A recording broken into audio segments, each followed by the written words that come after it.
également déclenché quelque part une vérification. Quand bien même nous aurions décidé bien avant de le faire. Donc là-dessus, je vous rassure, le suivi est fait, que ce soit comptablement ou après sur le projet sportif. Je comprends votre passion, et je l'ai dit en direct au Ultra il n'y a pas longtemps. La ville de Toulon, c'est un peu le maire de famille.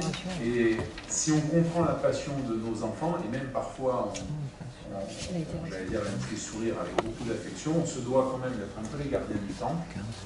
Le slogan est excellent, mais comme je leur dis souvent, c'est surtout la palissade. Je crois qu'il n'y a personne ici qui n'a pas envie que Toulon ait un grand club de foot, et en l'occurrence, qu'il y ait un grand sporting. Mais je reconnais que l'approche en com, elle est bonne, mais tout le monde mérite un grand sporting, tout le monde le pense. S'il y en a un oui qui me dit non, tout le monde mérite un petit sporting, ça me semble assez étonnant. Donc, nous avons envie d'un grand club de foot. Là, ce club-là, professionnel ou semi-pro, c'est une ASAXP. Ah oui, c'est vrai. J'ai jamais été bon au foot, je vous le dis, donc c'est pas moi qui fais des divisions. Mais en tout cas, nous les surveillons, nous les supportons et nous partageons la passion des enfants de la mère de famille qui est la ville de Toulon, même si parfois, effectivement, cette passion peut être débordante. Nous serons les gardiens du temple du Sporting Club de Toulon. Je leur ai dit, je vous le redis, vous leur redirez, mais je leur dis souvent. Et nous veillons très scrupuleusement à vous. Merci, Monsieur Bonnier. On va procéder au vote. Qui est pour? Qui est contre? Qui s'abstient? Merci beaucoup. Allez, on passe au hand.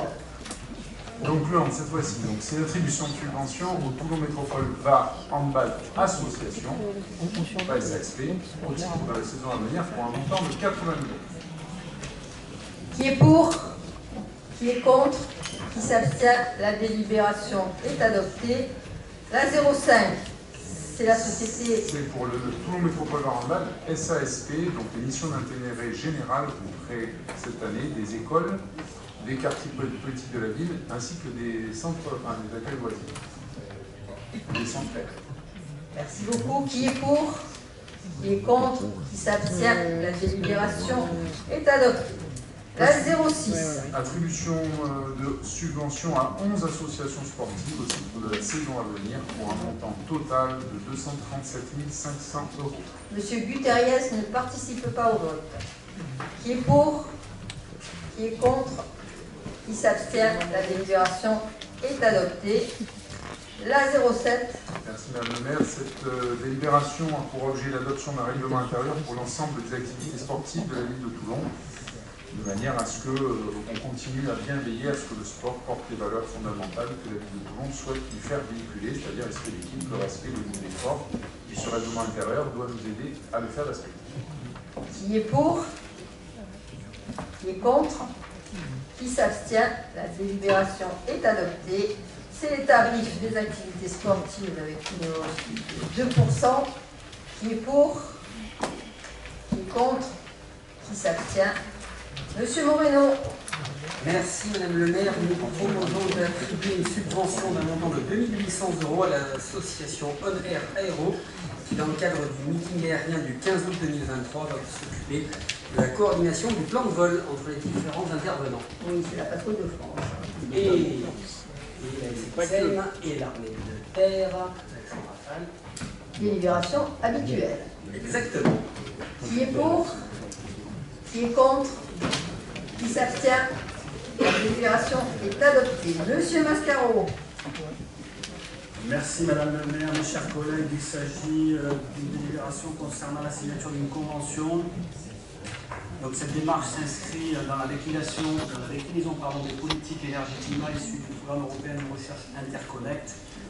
Cette convention est destinée à réduire la facture énergétique et l'impact sur l'environnement des bâtiments.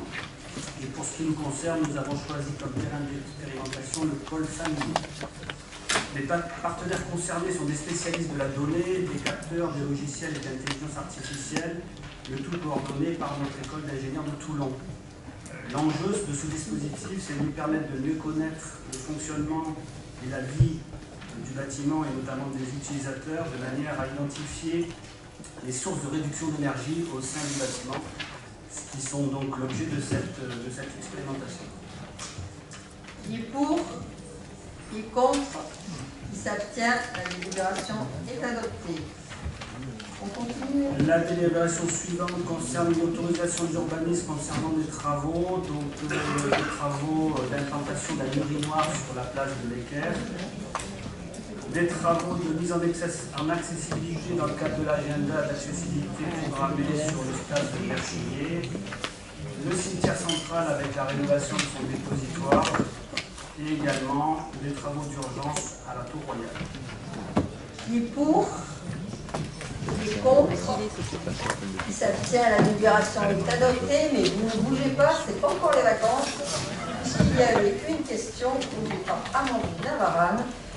Madame le maire, conformément à notre règlement intérieur, je souhaitais vous interroger à l'occasion de notre séance du conseil municipal du vendredi 30 juin quant au dispositif sonore pour les personnes malvoyantes au passage piéton des grandes artères de la commune. Alors, oui, pardonnez-moi, comme c'est une question orale, donc permettez-moi de la préciser. On a chaque année le rapport d'accessibilité qui nous est fourni. C'est vrai que les seuls regrets que nous avons déjà d'ailleurs exprimés, c'est l'absence d'éléments prospectifs sur le reste à réaliser. Donc la question, elle se bornait surtout au nombre de télécommandes qui, je crois, étaient de 51, confiées aux associations qui font après le travail de remettre aux personnes des alors il aurait fallu expliciter votre question. Pardonnez-moi. Donc moi, monsieur Navarane, sur les questions, vous la posez, je réponds. On ne fait pas le débat. Alors, donc la prochaine fois, vous demanderez... Pardonnez-moi, conformément à notre règlement intérieur, on peut toujours le changer. Nous avons un dispositif qui s'appelle le principe de la question orale, pas de la question écrite. Si vous souhaitez une question écrite, stricte, dans laquelle il n'y a pas l'intervention du demandeur, vous changez le règlement intérieur et vous l'appelez question écrite. Vous m'avez pas spécifié si c'était une question orale ou écrite. Il n'y a pas de... Donc comme elle est écrite, je réponds. Non, il n'y a pas d'organisation de questions écrites dans notre règlement intérieur. Le seul dispositif qui est prévu, c'est celui-ci, celui de questions orales. Mais on nous demande simplement, ce qui est tout à fait loyal, de vous donner le thème préalable pour avoir les éléments de réponse. Et donc, simplement, comme il s'agit de questions orales inscrites au règlement intérieur, souffrez simplement que je pose une question orale. Et donc, vous voyez, j'en aurais déjà terminé depuis 10 minutes si j'avais pris la finir.